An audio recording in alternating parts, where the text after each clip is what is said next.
friends home safely. Do the right thing.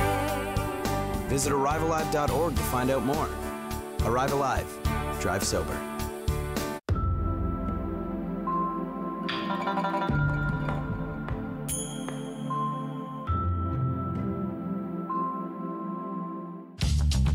This program is brought to you by Ignite TV. Now you're in command. Visit Rogers.com for more details.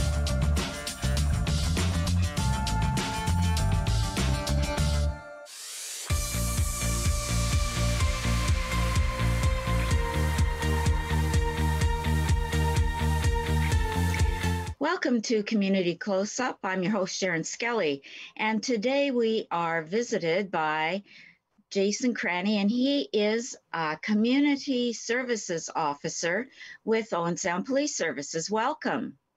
Thanks. It's great to be back. It's been a while, and I'm glad to be back in the show. And we're going to talk all about safety in our community, but in our homes, in our families. And summer is close upon us.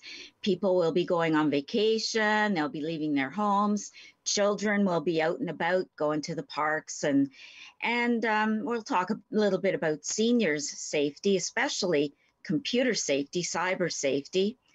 But I guess I'd like to start with, we'll be out and about, and there'll be some events. We'll be seeing a lot more of the officers out and about in the community, especially because winter's over and we're all out enjoying the sun and the water. So why don't you tell us a little bit about that? Well, we're always usually, we like to pride ourselves in being community partners, and this summer is going to be no different. I think last summer we kind of, I think we started to crest again after COVID, where events started to happen, and they started to happen with regularity, which was actually really nice to see. It was nice to see people out in the community again. And we're going to be back out partnering with not only the city events, the River District events, but also with our other community partners who run events, throughout the city, whether it's the Salmon Spectacular, Summer Folk. We'll be running again this year, and you'll see us in and around the town, hottest yard sale under the sun. And we have a bike rodeo that's going to be happening at the market on the 24th of June. For people, and we've got lots of good partnerships happening for that day. So we're really excited to kind of be back out. And I guess on another note, we'll actually be you'll see us actually out on our bikes, a lot of bikes and on foot. It's a great way to have positive interaction with our community members, and also to be seen, in and around the community if people need us for anything at all. So you'll see us on the trails. You'll see us downtown in the River District area, up on the hills in neighborhoods in the evenings. And feel free to say hi. And if you need us to reach out, we should be pretty accessible. Well, I know that people like to see you out and about, and they feel comfortable knowing that you're out there in the community. Well, you always are, yep. But they like to see you out there, and the children love to see you. They really like to see the police officers and say hello. I don't know, there's some bit of excitement when they see a police officer. Well, I think we have some officers who've just taken the bike safety training course, the law enforcement bike safety course. And I think we have been on bikes before, but you're going to see it a lot more this summer than even in years past, which I think is good and it's healthy. And we are out, but oftentimes when we're in cars going from call to call, it's a little harder to engage and interact with the community. So by being on our bikes or even being on foot, we hope to have that positive interaction with our community. Mm-hmm. And also with crime being as it is, you're able to be a little, well, when you're in the cars, you can't really get to see as much. Well, you see a lot, but when you're out on the bikes and walking, you can see a lot that you can't see when you're in the car. So well, that's good too. There's something to that. And you can't get a car, on trails, and you can't get a car, on certain paths. And in a lot of ways, it's also nice. It's a healthy way to get from point A to point B. And when a city like Owen Sound, when July and August actually hit, and we do have lots of events and festivals that are actually happening, mm-hmm. Getting from one side of the town to the other side of the town, even though we don't have a big city, but we have a fairly good sized city for Grey Bruce, obviously. being on bike or on foot can sometimes be actually quicker than a car, especially if you don't have your lights on. That's right. Yeah. And it's a level of comfort at one of these festivals or events to know the police are there. Yeah, Just, for sure. There's not a lot of crime at them, but you are needed there. Sure. So that's good to know. So I guess we'll start talking about community safety and summer safety. We've talked about this on this show before when you've been on, but tips about how to keep your home safe when no one's home, or even when someone is home. Can you give us some tips on how to be proactive, reduce the risk of being a victim of crime? Yeah. I think a lot of it comes down to, and when people actually take the time to think about it, it really, a lot of it is common sense. But when you live in a small community where you like to think that we're a trustworthy community, and sometimes you're doing stuff like yard work, cutting the grass, doing gardening, running groceries in and out of your house. And we just have to be mindful that when you're coming in and your garage is up and you're running in and out of your house, or you're out doing gardening or doing some yard work, and you're maybe going to be at the back of your house or at the side of your house, think of all the valuables that are actually inside your garage if you actually have a garage. And think of how easily it could be if somebody just pulled up, walked in, and grabbed whatever they needed. And we sometimes don't think about that. Most of us wouldn't leave our door wide open if we were out in the backyard. But for some reason, when it comes to our garage or our sheds, when we have lots of pieces of equipment, or in some cases, if you have kids, there's lots of sports equipment. There's lots of tools, if we, that kind of just lie around in our garage and our sheds, and we leave them open because we're outside. And sometimes people become a victim of crime just because it's a crime of circumstance. So when people are walking in neighborhoods, and some people are desperate and they're falling on hard times, or they may be struggling with an addiction, and just reaching in and grabbing something might be just what they need to turn around and sell it, and get the money they need, or get whatever it is that they need for that day. And it doesn't mean that they're always doing it for I guess reasons that they would normally do it for. But some people have their own struggles, and when they see something and it's easily accessible, then we become a victim of crime because we just haven't really thought it through. So if you're going to be in your backyard or in the side yard, make sure to just shut your garage door, shut your shed doors. Let's not make it easy for somebody to come in and grab something while you're out of sight.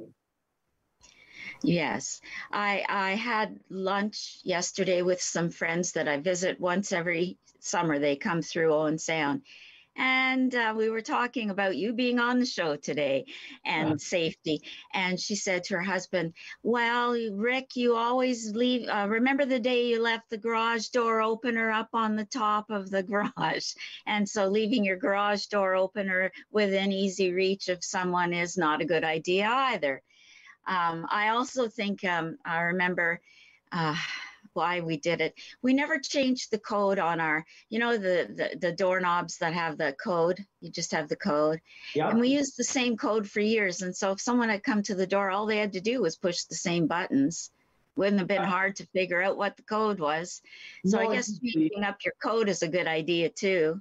Yeah, it's no different than, and believe me, I get as frustrated as anybody when we have to update our passcodes when it comes to our technology, but kind of the same thing with if you have a door lock code, or certainly if you have a garage code or a padlock in which you actually have a code to get in and out of your shed or your garage.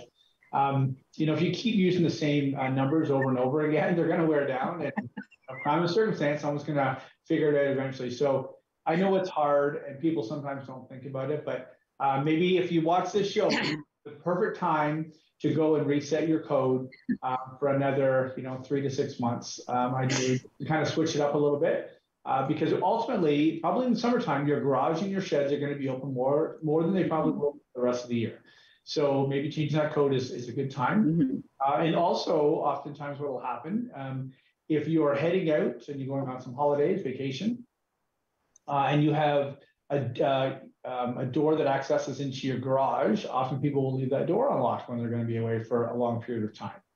Oh. So if people get into your garage, then they're probably going to get easy access to your house and everything. Yes, Just make sure if you're that's for a true. long period of time, to just lock everything up. It's just one of those. It's just some common sense that sometimes we have to walk ourselves through, but it certainly eliminates any opportunity for somebody to get access to things that we really don't want other people to have access to. And a good code is something other than 1, 2, 3, 4 or something like that. Yeah. I think that was the code on our house, 1, 2, 3, 4. And when I think about that now, that was so dumb. Anyway, it was the early days of the codes, it was 20 years ago, but I thought I was so, cool having that one. Yeah. Another thing. Yeah. And when you lock includes windows, right? Yes. Yeah, windows. And do you recommend, when you have sliding doors, are those sticks really a good idea? Do they really work, putting a stick? I have one in my house. Oh, so they work. Yeah. So anywhere where there's kind of ground level or anywhere where a door could be, pushed open ajar, that stick will just prevent somebody to be jimmying it so open. they are good enough. Yeah, for sure. Yeah, I can say with confidence that I have them at my place. And that extra level of, I like to think that no one's ever going to break into my house, but I'm sure most people have thought that. And for the people that they've had that misfortune, they probably wish that they had it. So for the amount of time it would take to put one in your track of your sliding door, if you had, a door at the back, or if your window actually slides across, and just to pop it in at the end of the night or when you're leaving, it's certainly well worth the time and the energy to put that in. No different than locking. Yeah. What about lighting? So that's a great question, actually, and this is something that some people sometimes don't think about. So when it comes to crime of opportunity, if somebody's going to come, they're going to take something from your home, they're going to want to make sure that they're not seen. So out of sight, out of mind is kind of the saying. So when your house is lit up, even at night, so think a motion censored light. That's really good, because nobody wants to be in the spotlight if they're trying to take something from you. Because especially if you have neighbors who face your house, so they can look out their own window and they can see somebody, or if we're driving around in the evening, we often will tell store owners, leave lights on in your building, because then we can actually see inside the building. So if something's actually going on and we're out on night patrol, we can actually take a look and we can actually see in the building, and that's a good thing. When it comes to your house, motion sensors in the evening, you put your lights on. Not only is it nice, kind of brightens up the street in your house area, but it's also a deterrent for people to come and to take advantage of what they might see, and something that's easily accessible to someone else. So people will usually move on to more darker, unlit areas, or areas in which they can't be seen, which can lead into another thing. If you have trees in your yard, make sure that you trim them. Make sure they're at a decent height, so you can actually see under them, see around them. Again, it's and I hate to talk about this, because really, for the most part, I like to think that people are good at heart, but there are people who have their struggles, and there are some people who just like to cause some mischief in our community, unfortunately. So if you give them opportunities, they will certainly do so. Anywhere where somebody can hide or be unseen, that's somewhere that I would probably be a little bit curious about. So in and around your house, take a look at your house. If you don't have sensor lighting, put them in. If your trees are really overgrown, trim them up a bit. Make sure that you get them up to a decent enough height that you can see under them if you have a front porch. Anything like that. Or if you have high hedges, just make sure you keep them trimmed. Just kind of clean. Basically, it's just cleaning stuff up in and around your house. Right. So people don't have anywhere to kind of hide or hang out, especially if you're not home. That's a good idea. Hadn't thought of that one. I know about the hedges, but the trees, that's a really good idea. What about video cameras? Video cameras, of course, in the profession that we're in here, video cameras, I would say for sure, 100%. But I know it's not for everybody. People feel like you're spying if you have a video camera. But at the same time, if someone's coming onto your property, it doesn't mean you have to have video cameras all over the house and you're looking all over onto your street. But there's often video cameras that you can get as you're coming up to your door. If you in your doorbell, or around your eye hole in your front door. There's often ways to actually have a camera built in.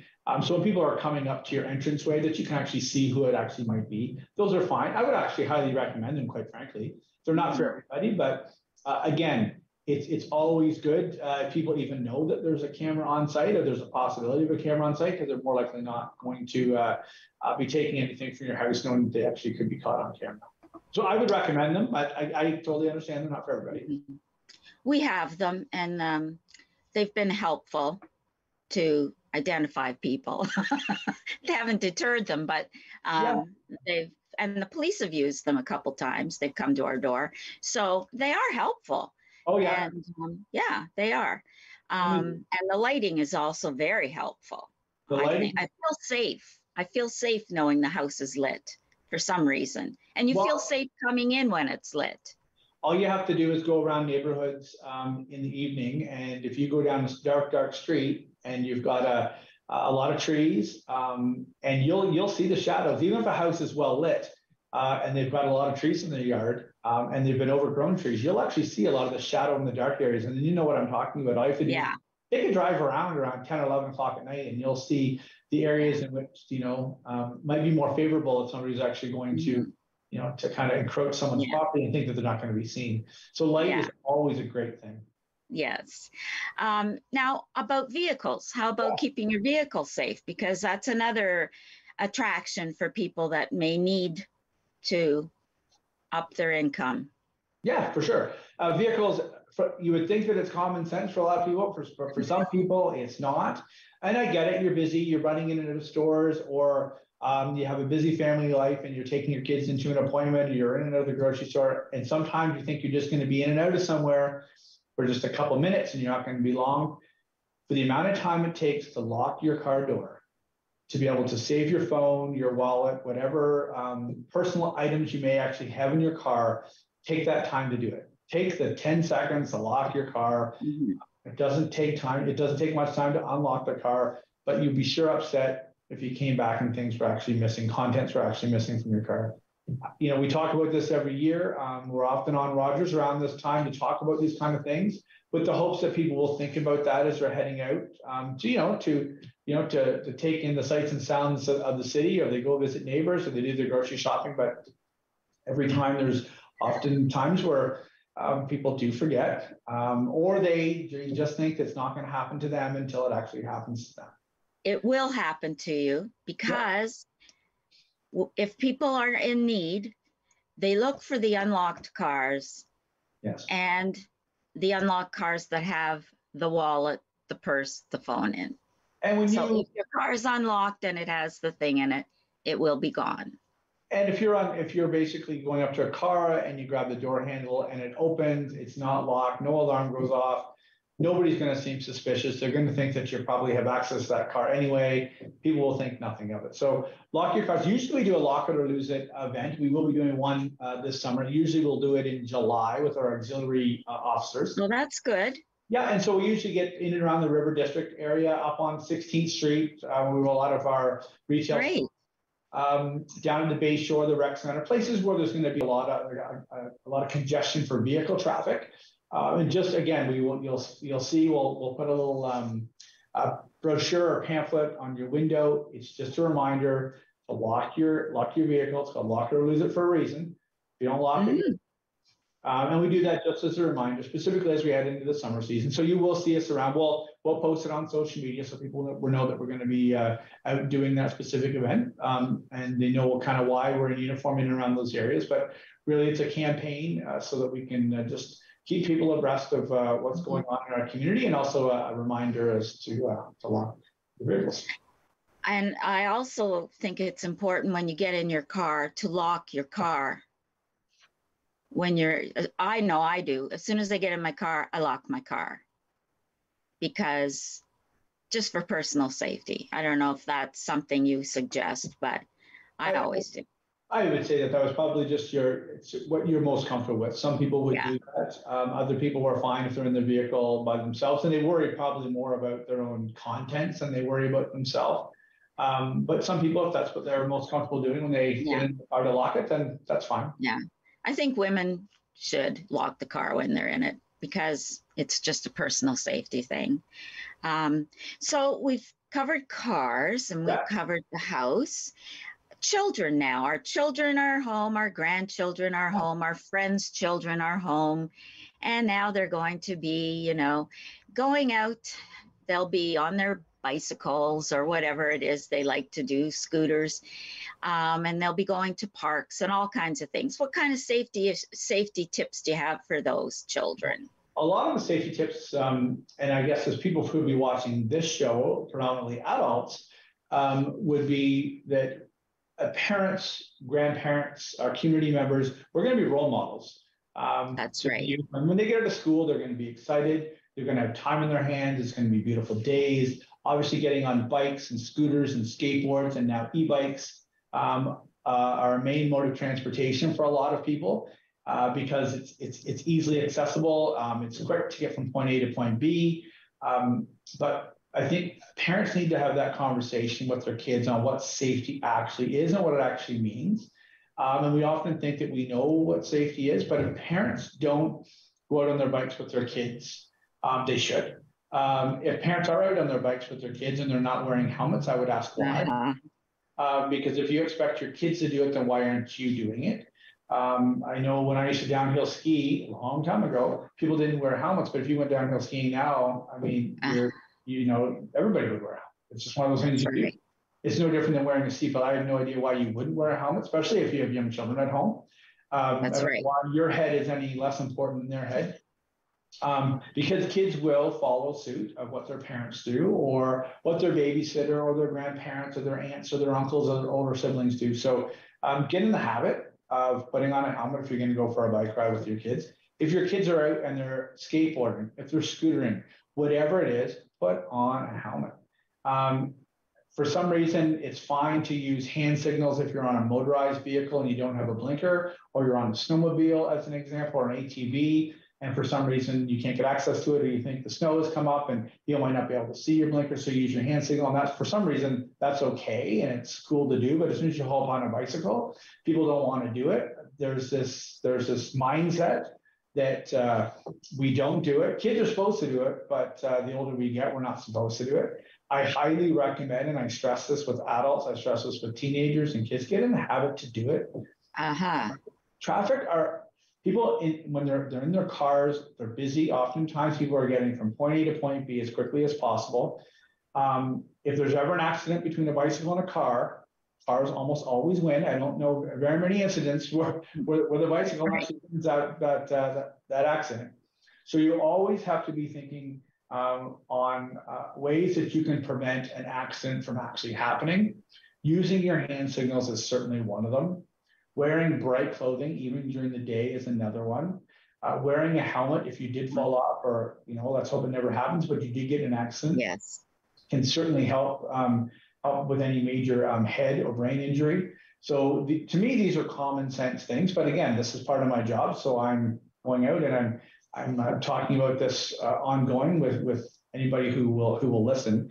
But again, if you're on your bike and you're a parent and you have kids at home, please wear your helmet. Use your hand signal. Let your kids watch you as a leader, and they know what you're doing. But bright clothing is another thing. Make sure that you have bright clothing on your kids if you can, especially if they're riding through town and you know that they're possibly going to be going on some busy streets. It never actually hurts. Try to look at somebody when they're on a bike and the bike is not lit and they're wearing black, dark blue, brown kind of clothing. It is extremely hard to see, specifically if the weather isn't very good. If it's inclement, if there's rain or it's foggy or it's just kind of getting to that dusk point, extremely hard to see. So those are certainly things. And always remember that when motorists are going by, we hope we don't see it, but there'll be people who are texting. There'll be people who will be changing the radio station, people who will be grabbing their coffee, people will be looking in the back seat because maybe you have kids in the back seat. So you like to think that everybody's eyes are on the road and they're doing the speed limit and they're totally 100% focused on what's in front of them, but there's a good chance that they're not. So be as preventative as you can. And the tips that I just shared, hopefully people will take to heart, and we'll see a lot more people over the age of 16 wearing their helmets this summer. And also, is that the cutoff, 16?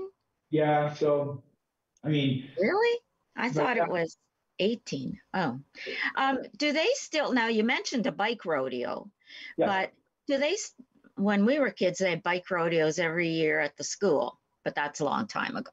Do they have bike rodeos at every school every year? So St. Dominic Savio, we had one last year. I was up there, and it's an invite if they actually want. Oh, okay. Yeah, I'm happy to go up and talk to the schools and the students. Getting the bikes to the schools is usually the tricky thing, Yeah. just because a lot of people are bused, their parents will drop off their kids now. So Yeah. so getting bikes to school is sometimes the issue. On the 24th, it's going to be a bike safety day. It's going to be down at the market, so we highly recommend people come down. So it's for anybody. It's for anybody. Yeah. Okay. So it's an open bike safety thing. It's an open bike. We're going to be down there. Bike safe or a bike face is going to be down there, and they'll help fix up and tune up some bikes, I believe. The River District is going to be putting it on. Obviously, the market is always happening on that day, which is great. So there's going to be lots of people. Nice. There's going to be a good vibe down there. The barbecue will be running. So it's a fundraiser. I believe it's a Kiwanis Club is going to be running the barbecue that day. So okay. Yeah, so it's June 24th, just before summer gets going and kids get out of school. So it's a good opportunity to come down, take a look at your bikes. We can take a look at the helmets, make sure that the helmets are properly fitted. If there's anything that needs to be adjusted or changed on the bike, or also some suggestions about lighting up your bike, making sure that it's going to be well lit as you head into the summer season. Well, that's good to know. Okay, we've only got a few minutes left, and I've left the seniors cyber safety till now, but we don't have a lot of time. But can you give us just briefly, where can seniors go then to look for information if they're concerned about computer safety or scams? So the Canadian Anti-Fraud Center, which you can actually look up. Actually, if I had have thought about it, I would have shared the link with you to actually put up on your screen. And they will have the most up-to-date information. It's run by the Government of Canada, and all of the latest frauds that. Okay. Yeah. Unfortunately, as we know, frauds are just going to continue to keep coming. Yeah. If there's money to be made and there's identification to be stolen, somebody's going to go out there and certainly try to do that. Yeah. If there's anybody out there, specifically seniors, and they want a little bit more information, they can always call the police station and ask for me, and I can walk them through some scenarios, and they can maybe walk me through kind of what kind of scams that they're concerned about, and hopefully we can come to a healthy resolution. I would say to anybody though, nothing should be that much of an emergency that you have to answer someone in the moment. Right. Take some time. So I've done a few presentations recently regarding frauds, phone frauds for some of the seniors that I've been working with. And take some time, write down the information. If somebody calls you, you don't know why they're calling. They may say that they're calling from a bank or the government, or in some cases, the police. And they need to speak to you right away, or they need an answer right away, or they need you to provide their credit card number. Don't do that. Never.